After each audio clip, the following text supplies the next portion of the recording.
Hello everyone, आप देख रहे हैं चैनल अमीन इन्फो। और आज की इस वीडियो में दोस्तों हम बीकॉम प्रोग्राम सेमेस्टर 5th के सब्जेक्ट्स के ऊपर डिस्कशन करने वाले हैं और सिलेबस के ऊपर डिस्कशन करने वाले हैं। साथ ही साथ आपको बताएंगे कि आपके लिए कौन सा सब्जेक्ट ज़्यादा यूज़फुल रहेगा, ज़्यादा इजी रहेगा, या फिर आपको कौन सा सब्जेक्ट चूज़ करना है और कौन सा सब्जेक्ट न्यूमेरिकल है, कौन सा थ्योरेटिकल है, और इसके अलावा बुक्स कौन सी आपको परचेज़ करनी है। तो वो सब चीज़ें हम इस वीडियो में डिस्कस करेंगे। बीकॉम प्रोग्राम के 4th सेमेस्टर के एग्ज़ाम हाल ही में ख़त्म हुए हैं और अभी दिसंबर वाले एग्ज़ाम में बहुत टाइम है। ठीक है, कम से कम 4-5 महीने हैं, तो नवंबर के एंड में ही पेपर होंगे, इससे पहले पेपर नहीं होंगे। तो आप लोग प्रॉपर अपनी प्रिपरेशन शुरू कर दोगे अभी से, तो आपको कोई भी परेशानी नहीं आएगी। तो सबसे पहली चीज़ तो यार यहाँ पर हम देख लेते हैं, आप लोगों को टोटल 4 सब्जेक्ट्स पढ़ने हैं बीकॉम प्रोग्राम में सेमेस्टर 5 में। अब इन दोनों में से कोई एक सब्जेक्ट आपको चूज़ करना पड़ेगा, ह्यूमन रिसोर्स मैनेजमेंट या प्रिंसिपल्स ऑफ मार्केटिंग। दोनों ही थ्योरेटिकल पेपर हैं। इसके अलावा फंडामेंटल ऑफ फाइनेंशियल मैनेजमेंट और इंडस्ट्रियल लॉज, इन दोनों में से कोई एक आपको लेना है। ये पेपर आपका फाइनेंशियल मैनेजमेंट जो है ये आपका न्यूमेरिकल पेपर है और इंडस्ट्रियल लॉज आपका थ्योरेटिकल पेपर है। इसके बाद इसके लिए इन्हांसमेंट में आपके पास है एंटरप्रेन्योरशिप डेवलपमेंट और personal finance. Entrepreneurship development theoretical paper है और पर्सनल फाइनेंस में थोड़ा न्यूमेरिकल भी आ जाता है। अब बात ये आती है हमारी कि ये जो पेपर है इसके लिए इन्हांसमेंट इन दोनों में से कोई एक आपको लेना है। और इसके बाद जेनरिक इलेक्टिव है प्रिंसिपल्स ऑफ माइक्रो इकोनॉमिक्स, जो कि मेरे अकॉर्डिंग सबसे इजी सब्जेक्ट है इन चारों ही सब्जेक्ट्स में जो कि आप चूज़ करोगे। ठीक है, तो अब हमारी बात ये आती है कि आप लोगों को कौन सा सब्जेक्ट चूज़ करना चाहिए। मैं थोड़ा सा सिलेबस आपको ब्रीफ में बताऊंगा हर एक सब्जेक्ट का, सो दैट आपको डिसाइड करने में आसानी हो। तो सबसे पहले हम आ जाते हैं सबसे पहला सब्जेक्ट जो है ह्यूमन रिसोर्स मैनेजमेंट। अब कोई भी कंपनी होती है उसमें जो एम्प्लॉय को रिक्रूट करने का प्रोसीजर होता है वो क्या होता है, और उसके अलावा एम्प्लॉयमेंट के रिक्रूटमेंट के अलावा उसका सही जगह इस्तेमाल करना, और एम्प्लॉय को खुश कर रखने के लिए कौन कौन सी एक्टिविटीज़ कंपनीज़ के अंदर होती हैं। तो बेसिकली एचआरएम से रिलेटेड ये सब्जेक्ट आपको पढ़ाया जाएगा, थ्योरेटिकल नॉलेज दी जाएगी। इसमें आप पढ़ सकते हो कि एक इफ़ेक्टिव बिजनेस एडमिनिस्ट्रेशन क्या हो सकता है एचआर का, और role of recruitment and selection in relation to organizational business and HRM objective. तो ऑर्गेनाइजेशनल के ऑब्जेक्टिव को ध्यान में रखते हुए एक पर्टिकुलर एम्प्लॉय को किस तरह से रिक्रूट करा जाता है, उसका प्रोसीजर क्या होता है, सिलेक्शन का प्रोसीजर क्या होता है। इसके अलावा एम्प्लॉय की परफॉर्मेंस किस तरह से अप्रेज़ करी जाती है, किस तरह से उसकी परफॉर्मेंस को इवेलुएट करा जाता है। Designing compensation scheme that are cost effective, increase productivity of the workforce and comply with legal framework. Basically आप एम्प्लॉय को कॉम्पनसेट करने के लिए कौन कौन सी स्कीम लेकर आ सकते हो। ठीक है, यहाँ पे आप लोग देख सकते हो पहली यूनिट आपकी इंट्रोडक्शन पार्ट है, ह्यूमन रिसोर्स का इंट्रोडक्शन आप पढ़ोगे, डिफरेंस क्या क्या होता है ह्यूमन रिसोर्स मैनेजमेंट में और एचआरडी में। इसके अलावा रिक्रूटमेंट सिलेक्शन और डेवलपमेंट यूनिट 2 का पार्ट है। यूनिट 3 है परफॉर्मेंस अप्रेजल, परफॉर्मेंस को किस तरह से आप अप्रेज कर सकते हो, जॉब एवेल्यूशन और जॉब डिज़ाइनिंग किस तरह से आप कर सकते हो, उसका मीनिंग क्या होता है, प्रमोशन का मीनिंग क्या होता है, डिमोशन का मीनिंग क्या होता है, इसकी वजह क्या होती हैं। कॉम्पेंसेशन मैनेजमेंट, लाइक एम्प्लॉय को कॉम्पेंसेशन आप किस तरह से कर सकते हो, वेजेस कौन कौन सी होती हैं, वेजेस पेमेंट का मेथड कौन कौन से होते हैं, फ्रिंज बेनिफिट, इंसेंटिव बेनिफिट कौन कौन से होते हैं। यूनिट 3 आपका employee maintenance and emerging issues in HRM. Employee maintenance और एचआरएम के अंदर कौन कौन से इश्यूज़ आते हैं, उसको रिजॉल्व किस तरह से किया जा सकता है। ठीक है, तो वो सब चीज़ें होती हैं इसमें। एथिक्स कौन कौन से होते हैं। तो टोटल आपकी इस सब्जेक्ट में 5 यूनिट्स हैं। ठीक है, तो ये आपका ह्यूमन रिसोर्स से ही रिलेटेड, अगर आप चाहते हो आगे एमबीए करना है, आपको एचआरएम की फील्ड में जाना है, तो ये सब्जेक्ट आपको ज़रूर से चूज़ करना चाहिए। पूरा थ्योरेटिकल सब्जेक्ट है।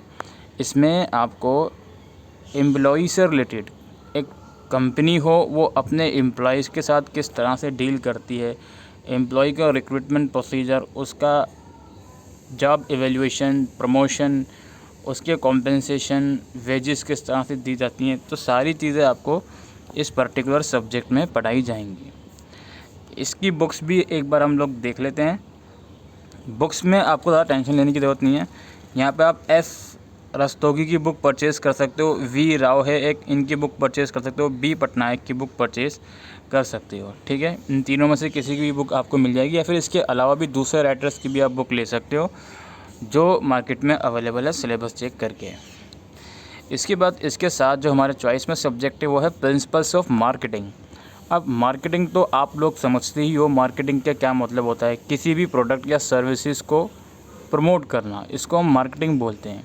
तो इस पर्टिकुलर सब्जेक्ट में आपको मार्केटिंग से रिलेटेड ही इन्फॉर्मेशन दी जाएगी कि आप किसी पर्टिकुलर प्रोडक्ट को अगर मार्केटिंग करनी हो उसकी, तो उसकी स्ट्रेटजीज़ क्या क्या हो सकती हैं, उसकी फ़िलॉसफी क्या क्या हो सकती हैं, एक इफ़ेक्टिव मार्केटिंग स्ट्रेटजी क्या होगी, मार्केटिंग अच्छा मार्केटिंग डिसीजन क्या क्या हो सकता है, और टेक्निक्स कौन कौन सी होती है मार्केटिंग करने की किसी भी प्रोडक्ट को, वो आप इस पर्टिकुलर सब्जेक्ट के अंदर पढ़ोगे। एक प्रोडक्ट है उसको आप डिज़ाइन किस तरह से करोगे सो दैट मार्केट में वो प्रोडक्ट फेमस हो जाए, उसकी प्राइसिंग किस तरह से करोगे। तो मार्केटिंग के अंदर बहुत सारी अलग अलग टेक्निक्स आती हैं, वो सब चीज़ें आपको इसमें पढ़ाई जाएंगी। जैसे यूनिट 1 है इंट्रोडक्शन टू मार्केटिंग, इसमें आप इंट्रोडक्शन पार्ट पढ़ा जाएगा, मार्केटिंग होता क्या है। मार्केटिंग इन्वायरमेंट आप पढ़ोगे, ठीक है, मार्केटिंग इन्वायरमेंट किस तरह का होता है। लाइक अगर आप मार्केटिंग इन्वायरमेंट पढ़ोगे तो उसी की मदद से आप उसी इन्वायरमेंट को जो रिक्वायरमेंट होगी प्रोडक्ट की, उस तरह का प्रोडक्ट आप बना पाओगे।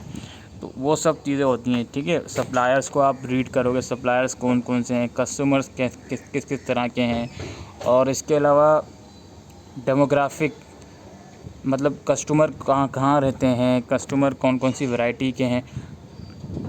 एक इकोनॉमिकल फैक्टर भी आप देखोगे कि किस इन्वायरमेंट में किस तरह का कस्टमर है, वो सब चीज़ें आप देखोगे। पॉलिटिकल फैक्टर भी आपको देखना पड़ता है मार्केटिंग इन्वायरमेंट के अंदर। इसके अलावा कंज्यूमर बिहेवियर, मतलब कंज्यूमर का बिहेवियर कैसा है, उसके प्रेफरेंस कैसा है, उसका टेस्ट कैसा है, वो बहुत ज़रूरी है। Because you know customer is a king of the market. तो किसी भी प्रोडक्ट को अगर पॉपुलर करना है तो कस्टमर उस प्रोडक्ट से खुश होना चाहिए। आपको देखना पड़ेगा कि यार कस्टमर का बाइंग डिसीजन प्रोसेस क्या होता है, कौन कौन से फैक्टर्स होते हैं जो कस्टमर्स के डिसीजन को इफ़ेक्ट करते हैं। लाइक कस्टमर कोई प्रोडक्ट को परचेज़ करने जा रहा है तो वो किन किन फैक्टर्स को कंसिडर करेगा, तो वो आप इसमें देखोगे। मार्केट सिलेक्शन, लाइक आपको अपना प्रोडक्ट किस मार्केट में भेजना है, और वो चीज़ आप इसमें देखोगे। मार्केट कौन कौन सी होनी चाहिए आपकी, उसका आपका प्रोडक्ट का लेवल क्या होना चाहिए, वो सब चीज़ें आप इसमें पढ़ोगे। इसके अलावा product decision, concept and classification, levels of product mix, dimension, इसमें वही सब चीज़ें आती हैं प्रोडक्ट डिसीजन के अंदर कि प्रोडक्ट है एक आपका, उसकी प्राइसिंग कैसे करनी है, उसकी पैकेजिंग कैसे करनी है, उसकी लेबलिंग कैसे करनी है, उसकी सेलिंग प्राइस क्या रखनी है। तो वो सब चीज़ें आप इसमें पढ़ोगे। न्यू प्रोडक्ट डेवलपमेंट, आप एक प्रोडक्ट को आप डेवलप कर रहे हो, उसकी प्रोडक्ट लाइफ साइकिल क्या क्या होती है, यूनिट 3 में ये सब चीज़ें आप पढ़ोगे। प्राइसिंग डिसीजन यूनिट 3 से रिलेटेड कि आपको एक पर्टिकुलर प्रोडक्ट बना लिया आपने, उसकी प्राइसिंग रखनी है, तो उसके लिए कौन कौन से फैक्टर्स जो होते हैं जो आपको कंसिडर करनी चाहिए सो दैट आप प्राइस अच्छे से उसकी रख सको। इसके अलावा distribution decision, channel of distribution, इसमें लाइक आप किस चैनल के थ्रू अपना प्रोडक्ट सेल करवा रहे हो, उसकी डिसीजन किस तरह से लो, और आप होलसेल में करवाओगे, रिटेल में करवाओगे, वो सब चीज़ें हैं। प्रमोशन डिसीजन, अब you know promotion is very important part. किसी भी प्रोडक्ट को अगर आपको मार्केटिंग करनी है तो प्रमोशन एक बहुत इंपॉर्टेंट और एक बहुत अच्छा तरीका होता है। तो आप प्रमोशन किस तरह से कर रहे हो, कौन कौन से मीडिया का आप इस्तेमाल कर रहे हो, और types of media in promoting your product, इसमें कौन कौन से फैक्टर्स हैं जो आपके ध्यान में रखने चाहिए। और कॉन्टेम्प्रेरी इश्यूज़ इन मार्केटिंग में इश्यूज़ कौन कौन से होते हैं, वो सब चीज़ें आप पढ़ोगे।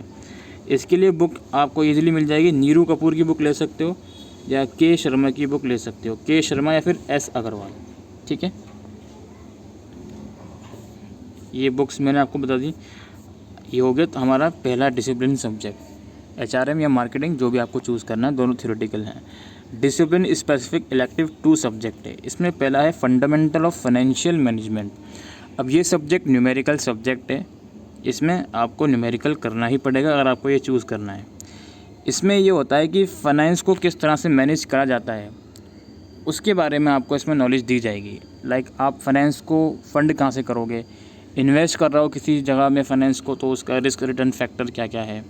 आप कोई डिसीजन ले रहे हो कंपनी के लिए, वर्किंग कैपिटल डिसीजन या फिक्स कैपिटल डिसीजन, तो उसके लिए आपको क्या क्या चीज़ें माइंड में रखनी चाहिए, उसके लिए क्या क्या कैलकुलेशंस करनी चाहिए आपको। तो वो सब चीज़ें आपको इस पर्टिकुलर सब्जेक्ट में पढ़नी है, ठीक है। डिविडेंड डिसीजन जो होता है कंपनीज़ का, उसके लिए कौन कौन से मॉडल होते हैं, सो दैट आप पर्टिकुलर मॉडल की मदद से डिसाइड कर पाओ कि डिविडेंड कितना डिस्ट्रीब्यूट करना है एम्प्लॉयज़ के बीच में, ठीक है। Cost of capital and financing decision, like आपको फाइनेंस को रेज़ करना है कंपनी के लिए, तो किस जगह से रेज़ करना है फाइनेंस, किस जगह से लोन लेना है, वो सब चीज़ें, तो वो सब चीज़ें इसमें पढ़ोगे। वर्किंग कैपिटल डिसीजन वही हो गया आपका कि डे टू डे एक्टिविटीज़ के लिए पैसा खर्च करना है, तो उसके लिए कौन कौन से फैक्टर्स ध्यान में रखने चाहिए, तो वो सब चीज़ें आप इस सब्जेक्ट में पढ़ोगे। इसकी भी आपको आर.पी. रुस्तु की, जे.के. सिंह, इसकी बहुत सारी बुक मिल जाएंगी आपको। आई.एम. पांडे हो गया, वनीता त्रिपाठी हो गई, आराम से इसकी बुक मार्केट में जाओगे आराम से मिल जाएगी, कोई दिक्कत वाली बात नहीं है।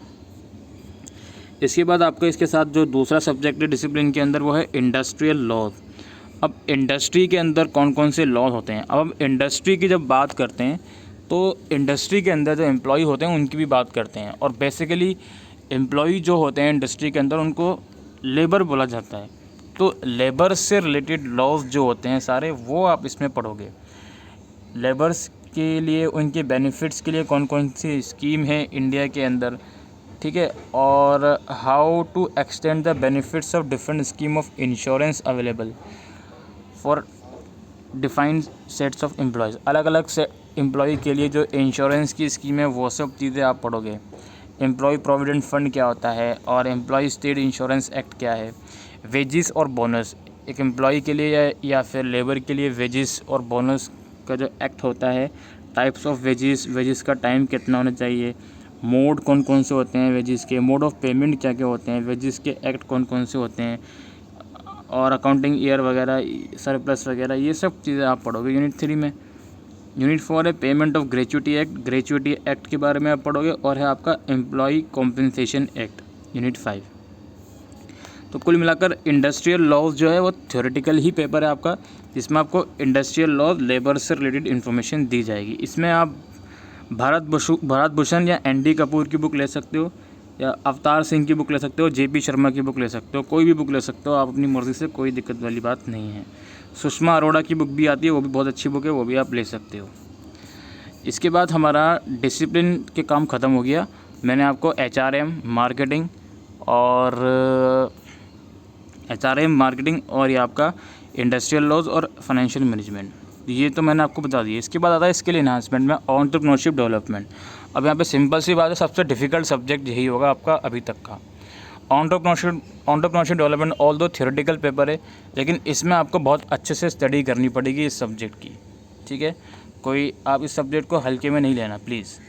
मार्केटिंग का क्या है कि थोड़ा बहुत अपनी तरफ से ही बनाकर लिख दिया, कोई इशू नहीं है, लेकिन ये जो सब्जेक्ट है ये थोड़ा आपको पढ़ना पड़ेगा। इसमें बेसिकली एंटरप्रेन्योरशिप होता क्या है वो सब चीज़ें आप इसमें पढ़ोगे, ठीक है। इसमें आप लोग देख लीजिएगा, पहली यूनिट है एंटरप्रेन्योरशिप के बारे में बताया जाएगा, फंक्शंस क्या होते हैं, रिलेवेंस क्या होते हैं, और प्रोस एंड कॉन्स क्या होते हैं एंटरप्रेन्योरशिप के, वो सब चीज़ें आप इसमें पढ़ोगे।